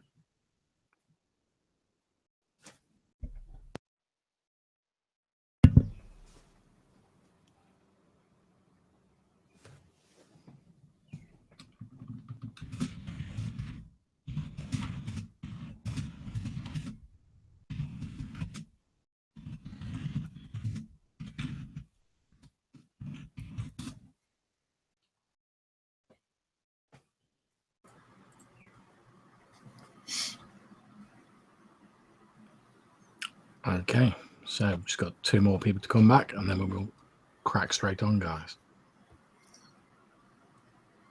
I'm really enjoying it, John. I'm glad to hear it. I'm back. And yeah, I just wanted to say, really, really enjoyable. Yeah. Well, I must say, I think you guys are doing a splendid job sort of jumping straight into being a team of ghost hunters and sort of building the relationships between the characters. That's been great to see, guys. So thanks very much for that. Is the live stream supposed to be coming up on BrigadeCon? I don't know how Andre's doing it at the moment. We are broadcasting live at the moment, but I expect it'll depend on when he sort of uploads. I don't know all the mechanics behind it, to be honest. It's not really my domain of expertise. Okay, so is everyone ready then? Yep. Yeah. Okay, so Mike, you're watching this footage when you finally locate the bit where her name was referred to, and it's Mr. Jefferson who refers to her as Miss Lachenko, where he's saying, "Oh, I don't think we should tire Miss Lachenko out," which is in response to her jumping up and saying, "You should know what my name is. My name's Sophie Legate. You should know this, Mr. Jefferson." And it's this other woman saying in Sophie's voice, which but Mr. Jefferson looks a bit flustered. And he's like, "Well, I think that's enough for now. I don't think we should tire out Mr. Lachenko," at which point the person gets out the notebook and they're like, "Oh no, this is fascinating," and the whole thing unfolds as before. And so Sophie hears Mike just say, "Wow, you've got to see this." So I kind of motion you over and I just start showing you. This is amazing. I mean, it looks normal, of course, and unfortunately, it's not as good as we would have hoped. But we're seeing this, and yet our camera is seeing this. Mike, this is exactly what I've seen. I've been there. I was that woman. As you're saying this, you hear the back door to the building close downstairs as Jacob and Robin make their way back into the building. Just from upstairs, you can very faintly hear Sophie saying, "This is what I saw. I was that woman." So then I'm gonna break out the microphone and I mean the walkie. I would imagine we have walkies, and I'm gonna call out to one of them. Robin, Jacob, is that you coming in the back door? I'll yell back, "Yes, it's us, and we need some help out there. I think we found Samantha." Okay. So look at. As Jacob's saying this into the walkie-talkie, Robin, you sort of look backwards out through the little pane of glass in the back door to the building. And as you look out, you can't be 100% sure, but it seems as though the fog has sort of crept in a bit, as though it's slowly, very, very slowly creeping its way towards the house. When she sees this is Jacob's talking to Mike, she'll go back outside and go down to as far as the grass. She kind of looks around to observe the fog. Yeah, as you look around, you can see that whereas before the fog was on the other side, the far side of the lake, it's now crept, so it's sort of like halfway across the lake. And as you sort of look around to your left and right, you can see that it appears to be like creeping in on either side, so it's almost as though it's slowly sort of converging on the house, but it's moving very slowly, sort of rolling in that way that mist tends to do. Can I see the van from where I'm at? Yep, you can see the van. It's now only about half a meter sort of outside the mist as it sort of moved forward a little bit. As she notices that, she'll look back to the door, then start making her way quickly to the van. Yeah, not a problem. It only takes you like a couple of minutes to get there. You can see the van as you previously left it. Although, as you're looking at it, there's something not quite right about it. You're not a car mechanic, but as you look at it, you notice a few like odd spots of rust on the van that you don't remember seeing previously. I mean, Mike owns the van, and Mike takes pride in his kit, so you know he normally keeps it sort of spick and span. But there's like specks of rust and bits where the paint's flecked off on the van. I'll frown as I move closer and kind of reach out and scrape at it with a fingernail. Okay, yeah, you scrape at this paint, sort of where the logo of the Ghost Hunters is, and like a big chip of paint just flakes off and slowly flutters down to the floor. She'll move to the side door and open it to look inside. Okay, not a problem. You open it up, you see the sort of banks where there's a couple of laptops, there's the various sound and lighting equipment that Mike has stashed there, you know, if you want to do a formal interview or something that's a bit less fly on the wall. Although again, all of the equipment looks a little bit sort of rusty and a little bit as though it's not been kept very well or it's been exposed to the elements. She'll look down on the floor in front of the seats for her purse to see if that's still there. Okay, you look down and you do indeed find your purse sort of on the floor or in the passenger footwell. However, when you open it up, you find that there's absolutely nothing in it. At that, she'll look very irritated and throw it down and slide the door shut and go around to the driver's side and open the door to climb in and pull down the visors to see if Mike left the keys there, as he often does, in the visor. Okay, yeah, you pull the visor down, you're rewarded with a dink dink as the keys like drop into your lap. She'll get a bit of a smile as that happens, and then grab the keys and select the right one to put in ignition to see if it'll start. You put the key in the slot, there's a as the engine splutters and dies. She'll let out a sigh as she removes the keys, put them back in the visor, and shut the door and begin making her way back to the house. Okay, as you climb out of the van, you can see that the mist appears to have continued slowly rolling forward. And like the back of the van is now, like the mist sort of covers the very back of the van. And as you start walking away from it back up towards the house, you hear a dum, dum, as though something was banging on the back door of the van. The back door that is now engulfed in this thick, white, hazy fog. She gives a little jump as she lifts a hand to her mouth, and she'll look back to the house and then back to the fog. And although her fear and agitation is rising, there is a part of her, the part that has driven her to do this, to be a reporter, that kind of feels drawn to it, and she'll try to cautiously approach the fog, kind of tentatively reaching out a hand. Okay, you reach out a hand sort of like into the very edge, sort of like the thinnest part of the fog, the very periphery of it, and you find it strange that as you sort of touch this mist, it doesn't feel cold and clammy like a normal mist. It actually feels warm, not uncomfortably warm. It's not like burning your hand. It just feels pleasantly sort of warm. And as you sort of peer into the mist with your hand in it, you can just about make out these hazy, silhouetted figures much further on in the mist, and you can see them beckoning to you. You can't make out any of their features, they're just shadows, but you can see their hands moving, gesturing to you. Hey, hello? She'll kind of take a step forward as she's calling out. to these people. We need help.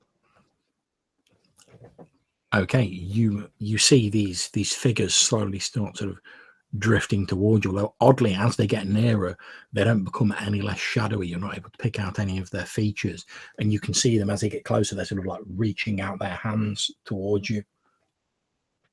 They don't utter a sound. You can't hear any footfalls. They just appear to be almost gliding towards you, their arms outstretched in your direction.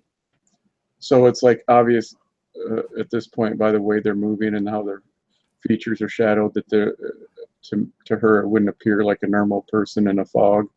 No, they're definitely not normal people in the fog. She'll like jerk her hands back and instinctively yell out for Jacob and Mike. Okay, so she begins backing up towards the house. Okay, so Jacob, Mike, Sophie, as you're talking on the walkie-talkie, Jacob, you haven't realised that Robin's disappeared out the back and sort of gone to the van. But as you're talking on the walkie-talkie, you hear from outside in the direction of the van, you hear Robin with a slight edge of panic to her voice shouting your name. And Mike, you can also hear it through the walkie-talkie. Then I'll run outside towards where Robin's voice came from. Okay, you break out of the building and run round. You can see the van with this mist just sort of kissing the back edge of the van, and you can see Robin sort of like presumably moving away from the mist quickly, Robin, back towards the house. Is everything okay, Robin?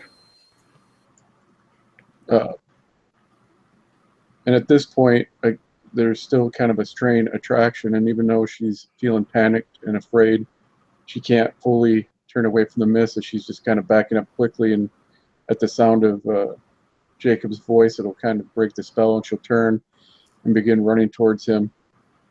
Okay. Probably at this point, even like kicking off her heels. Okay, the last thing you see is you're sort of looking towards the van before Jacob's voice breaks this strange hold that this mist has over you. You notice that as the mist is rolling forward and slowly engulfing the van, that as the mist touches the van, it's as though time and the effects of aging on the van are sped up.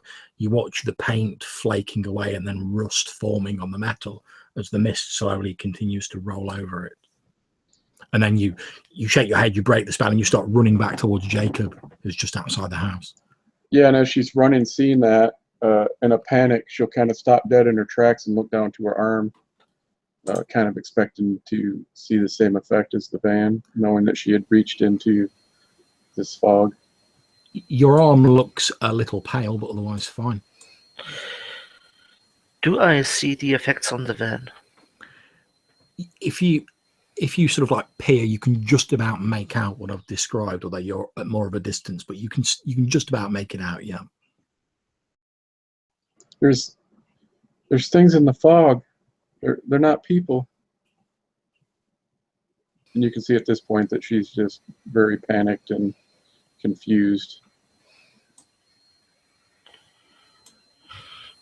It's gonna be okay, Robin. We're gonna figure this year out.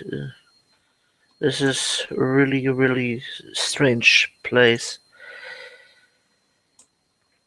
I think we should first try to get Samantha out of that lake, if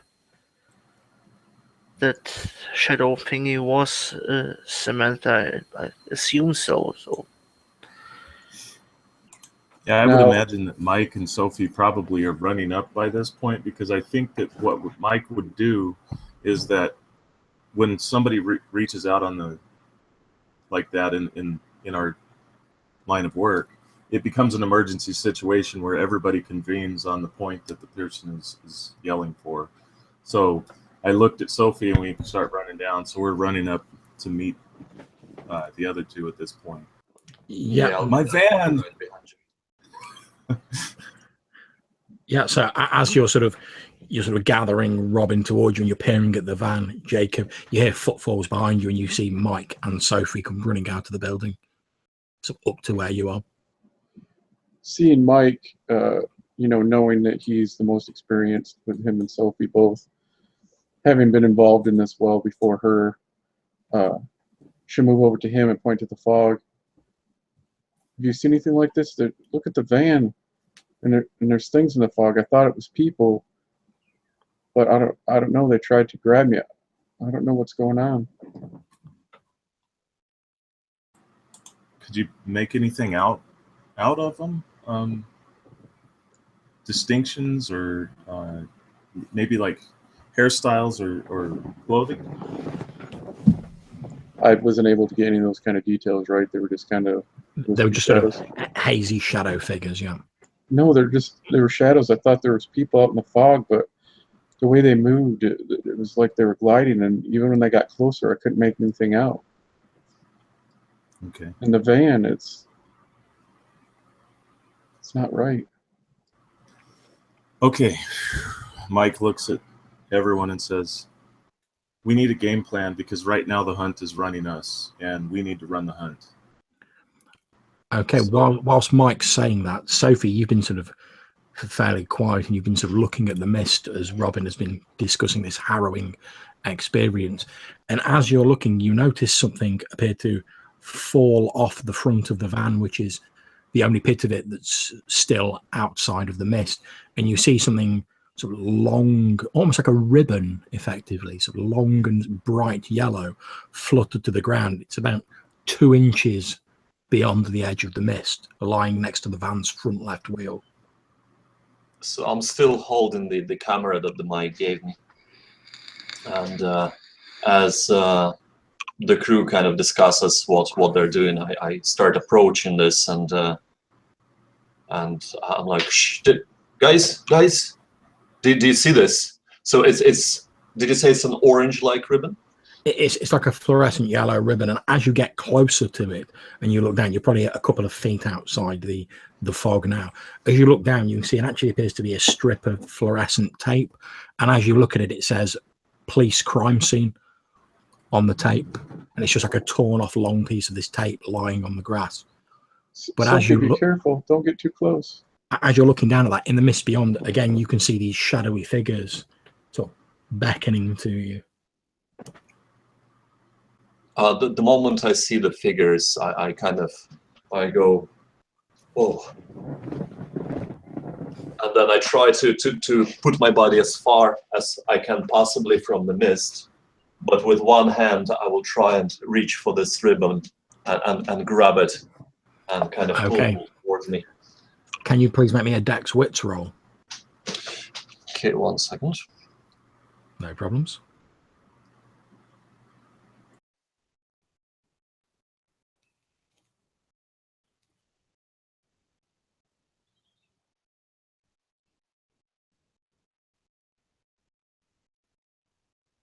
So 1 success.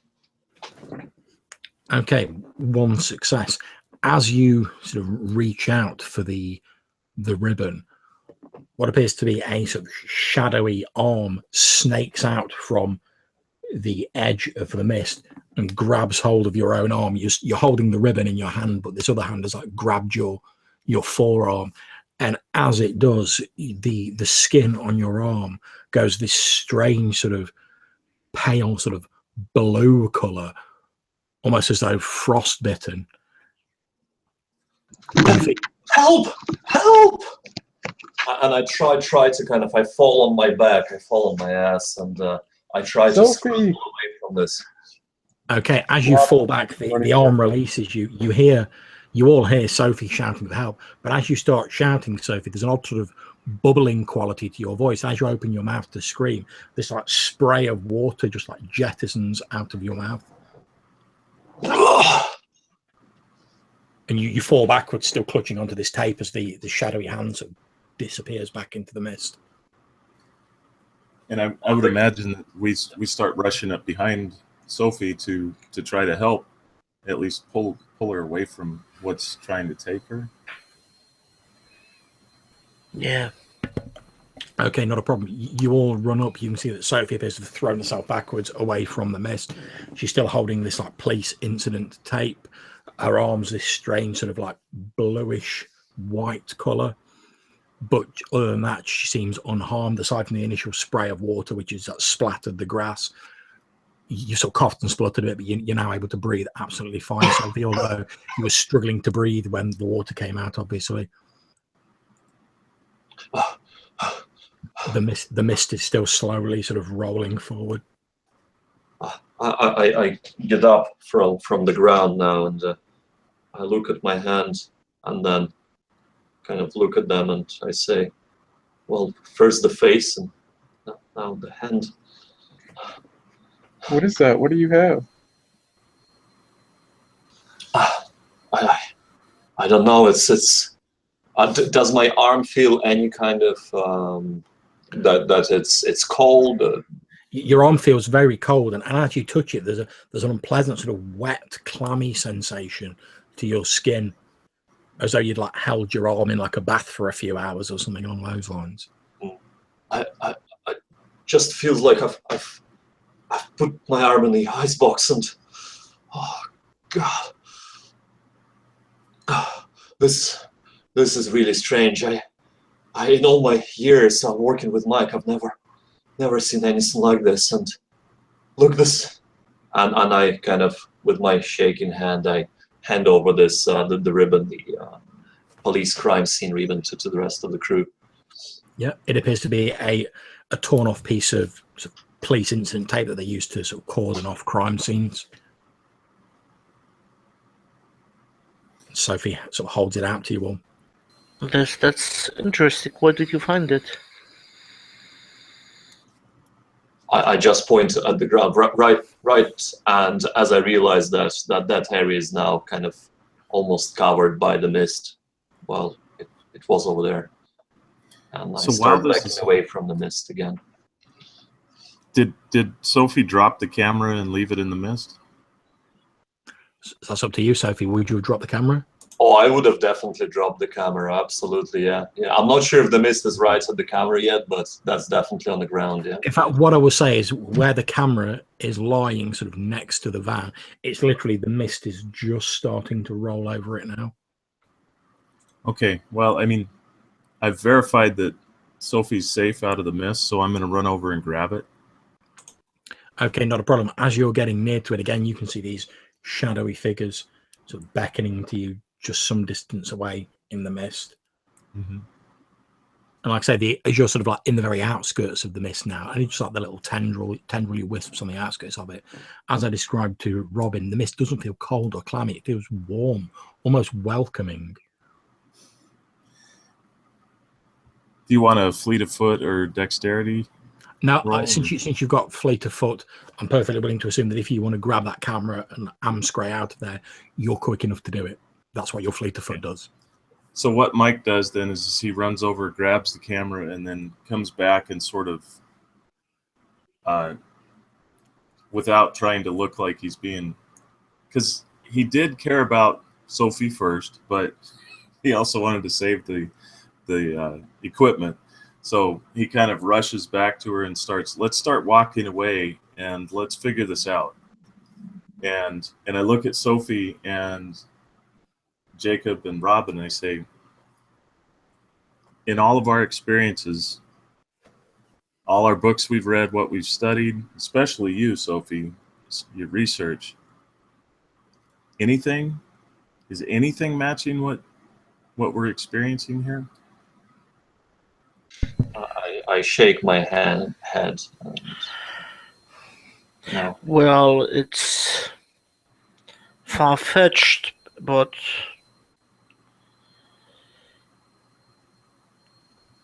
I think we're in some kind of different sub-dimension. Yeah, I'm getting the impression we're almost in between life and death. What do you mean? Sure, this shadowy figures and everything. By the way, I think we should act quick. Robin and I found a shadowy figure in the lake and tried to grab me. But after that, we got a call from Samantha, and she said she saw me for a brief moment. So I think this shadowy thing was Samantha, and I think she's trapped in the lake, and so we should try to get her out there. Are you with me? As Jacob Yeah. finishes saying, "Are you with me?" there is a blindingly painful flash, rather like you all experienced before. And when the flash cleared, Mike is no longer standing there with you. There's just the three of you. Now, Mike, when the flash clears for you, you're stood in the room upstairs in the building. The room is now well lit, and you can see all of the people in the room that you saw previously on your recording. You appear to be standing in a circle of lit candles. You can see the woman wearing black in front of you, although she's no longer wearing a veil. You can see her pale, sort of regal looking face. She appears to be moving around with incense sticks, sort of like wafting the smoke around the room. And one of the other people says, "And you're sure that they don't appear to be aware of you?" One of the people says, "And you're sure this will work?" Mr. Jefferson, who stood at the back, says, "Yes, I really do need this dealt with before we open in a couple of days. I can't have all this going on." She says, "Yes, of course. You've called me in for my expertise. Trust me, I will cleanse your building of this influence. Now, please allow me to do my work. These," and she starts moving around, and in a very soft voice, she's saying, "This is no longer your place. You need to move on. Leave all of this behind." And she's wafting this smoke around. And although it doesn't appear to be affecting anyone else in the room, you start feeling a slight drowsiness as this smoke appears to be filling the room. Mike. Can I hit her hand and try to knock it out? Okay, can you make me a willpower roll, please? So just roll however many willpower points you have. 6.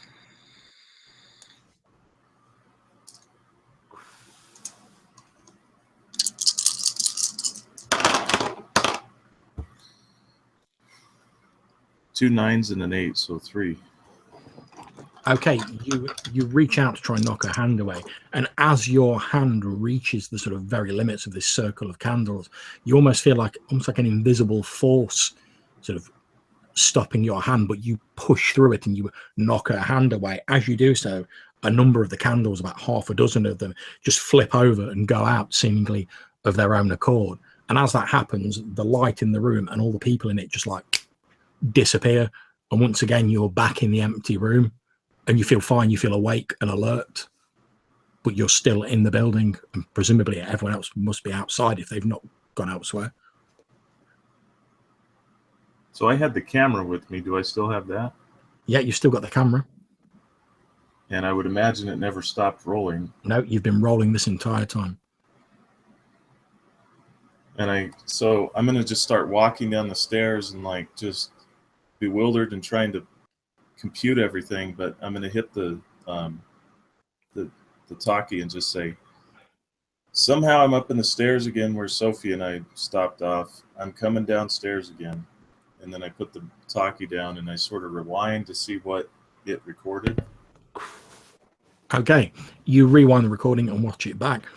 One moment you're watching yourself stood outside, and you don't see any of the others or hear your conversation, but you're seeing the exterior view sort of looking at the van. However, you notice on the recording, the van is extremely rusty and sort of broken down, as though it's just been sat outside for like months. And around the entirety of the van, like it's been cordoned off, is police crime scene tape. Then suddenly there's a and the camera cuts, and it shows the well-lit room with all of the people stood around, and you see that conversation taking place with the woman, where she's wafting the incense about. Mm-hmm. And then me hitting it and then coming back. Exactly. Well, you don't actually see you hitting it. In fact, as you reach out your hand, you don't see your hand, but you do see the candles knock over and be extinguished. Then obviously you've caught up to where you've recorded. Okay. So, and then I walkie down or talkie to him and say what I said, and I'm coming down to him. I'm kind of hastening my pace, but I'm not necessarily trying to trip over the stairs as I'm coming down. Yeah, that's fine. You've got fleet of foot, so you make it down there in pretty much no time at all. So within like a couple of minutes of Mike saying, "Oh, somehow I'm back in the building where myself and Sophie are," he's sort of rejoined you guys. Oh, Mike, thank God. I thought you were really gone. They think we're dead. One thing the three of you guys notice, which Mike doesn't seem to be aware of, is as he walks towards you, you can see he has this red stain on his chest. Mike, are you all right? What happened? And she'll kind of point to his chest. You look down, Mike, and you can see this red stain down your right-hand side.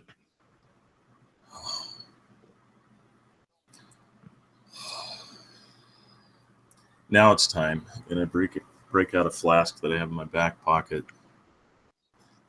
Take a swig of it and just hand it around. I was brought into the room upstairs in a circle of candles like a seance, and this Lachenko woman was waving around. I think it was the name's eluding me. It's that stuff you burn in the house to extinguish Incense. spirits. Well, not incense. It's anyway, it's usually a sprig of something you burn in the house to supposedly remove spirits. And she was saying that we needed to accept our fate and move on.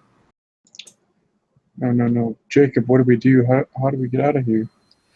Well, I'm quite sure now that there are ghosts in this house, and the ghosts are us.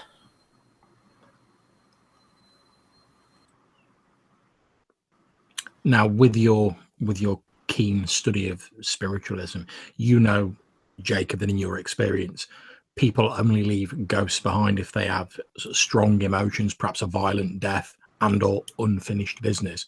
You also recall the name Susanna Luchenko. She was the other person who was voted as one of the top 2 spiritualists in the country, along with yourself, of course. Well, I still think saving Samantha has priority, especially since the fog here is coming closer and closer. We'll not be able to reach her for long.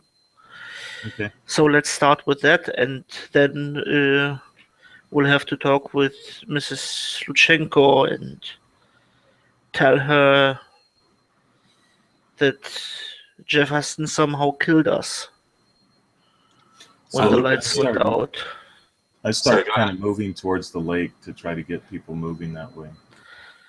Me too, and just go short in the kitchen to grab a glass bowl or something like this, bigger out of glass. Yeah, that's not a problem.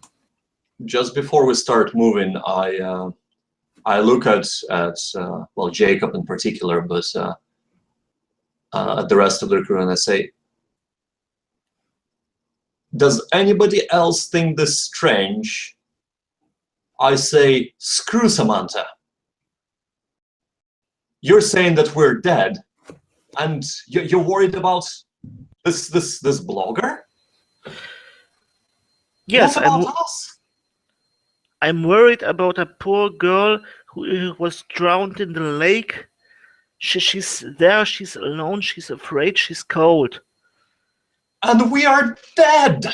Yes, and it's time for us to go to the next step in that what comes after life. I don't think I'm ready to be dead. Me neither. Thank you, Robin. I'd have to agree with that. Okay, so what do we you do now?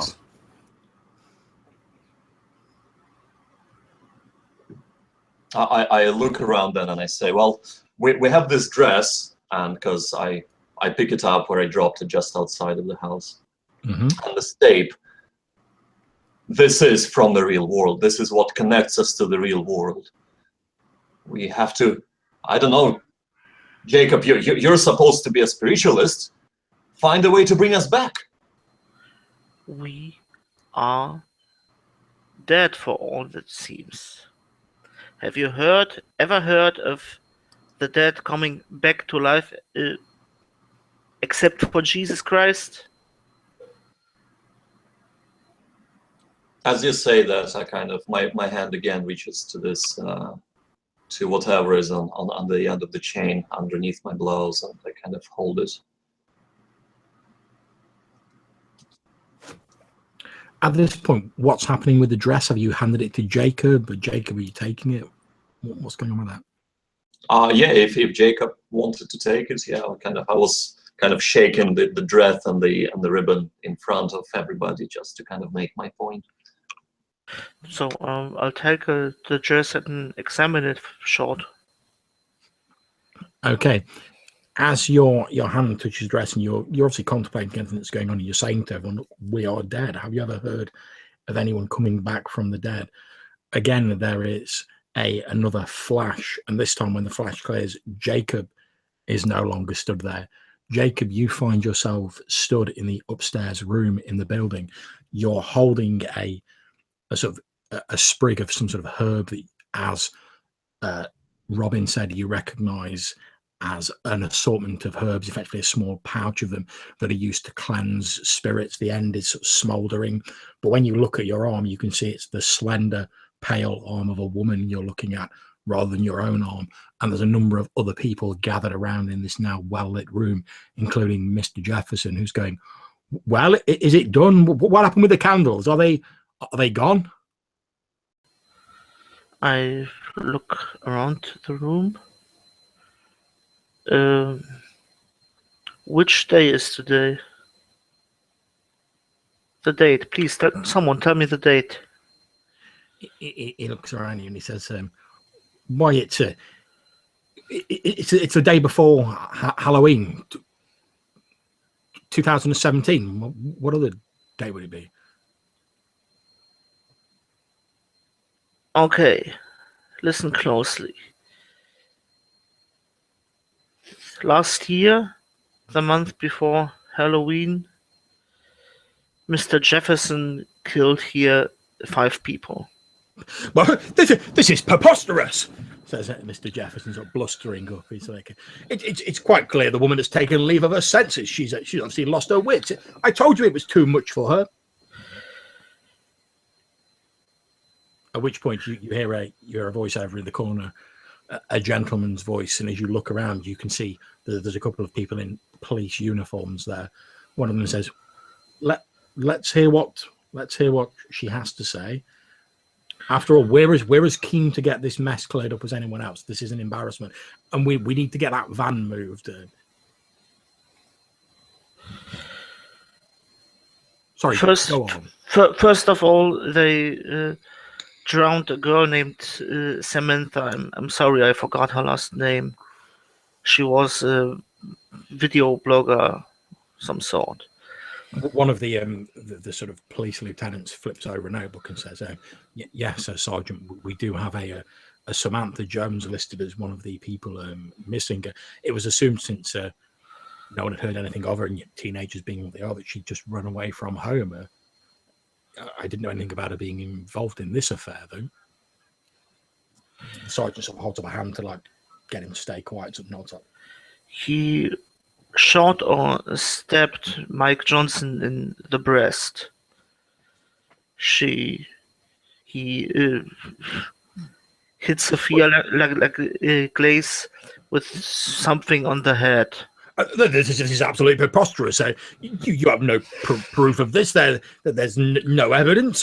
You can't take the ravings of this mad woman. I'm a respected member of society, Sergeant. I'll have your badge if you attempt to bring me on anything as flimsy as this. No court in the land would charge me on this. I don't know how or where he killed Robin Hoskins and Jacob Stark.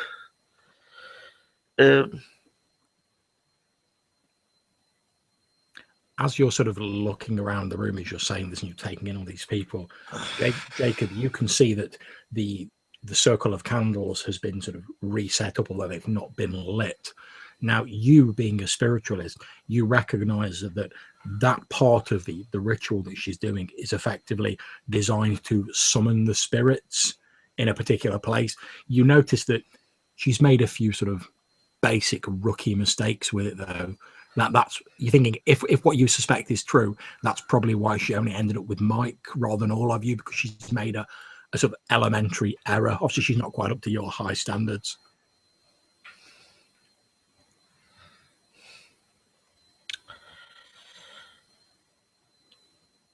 Also,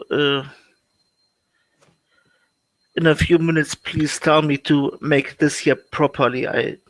It's just ridiculous. One of the police sergeants, forgetting he's been told to be quiet, says, what do you mean? What should we be doing with it? We know, after all, and he sort of looks at you and he says, Miss Luchenko was the expert. Yes, she made a few mistakes here.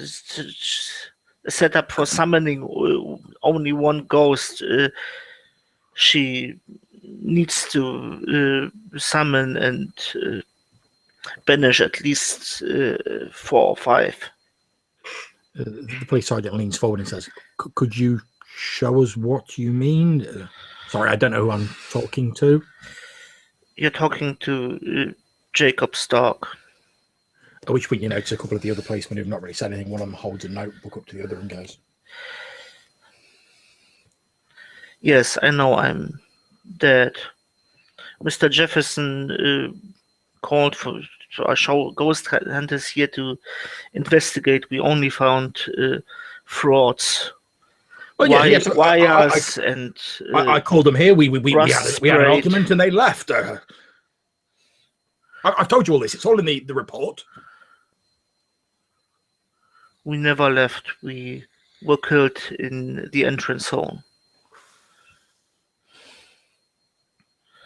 And meantime, I rearranged the setup to. Okay, you rearrange the setup to sort of widen the field effectively and summon all the spirits in a location. You literally know that the candles just need to be lit now, since all the incense is already in the room.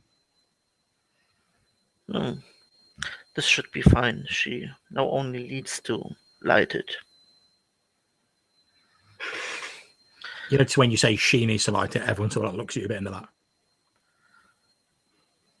Look a bit confused because obviously you're talking through the body of the person you're talking Yes, about. yes. I'm totally aware of that. Yes, okay. One of the policemen says, does anyone have a cigarette lighter on them? At which one of them takes out a lighter and says, well, I've been trying to give up, but, you know, I still carry a lighter on me, you know. And the police captain nods and points at the candles, at which point the sergeant walks forward, sort of looking quite unnerved, giving you a very wide berth, Jacob. And he slowly lifts up his cigarette lighter. And he starts lighting these candles around the room. A few moments later, they're all lit. The smoke seems to have thickened slightly in the room. There is a blindingly painful flash. And the next thing you are all aware is you are all stood, room, including yourself, Jacob, inside this circle of candles. It's quite disorientating for you, Jacob, because you're now looking at the woman who you were a few moments ago, so just across from you. You hear everyone in the room go, as they seem to be able to see you while you're in this circle of candles, and all 4 of you are stood there. And indeed, as you look behind you, you can see Samantha stood behind you, or there's what looks to be sort of mud and reeds matted into her hair, and you can see there's a little puddle of water where she's standing. When you look at each other, once again, Sophie has this red stain on her face. Mike has one on his chest. Robin and Jacob, you also have these red stains on your midriff. And everyone sort of leaps back. There's a few screams and a few shouts as chairs get overturned, as people fall out of them. As far as they're concerned, just like poof, you all appear inside this circle of candles. Do I see Stark? Yeah, you can see all of your friends and Samantha. You're all stood inside this circle of candles. What's going on? And then she'll see everybody else, and she'll feel the panic begin to rise a little bit. And as the situation kind of sinks in, she'll kind of just go quiet, and she looks around to other people outside the circle. Okay, and as you all appear inside the circle, slowly the memories start to flood back. You all remember being in the drawing room. You remember the door opening.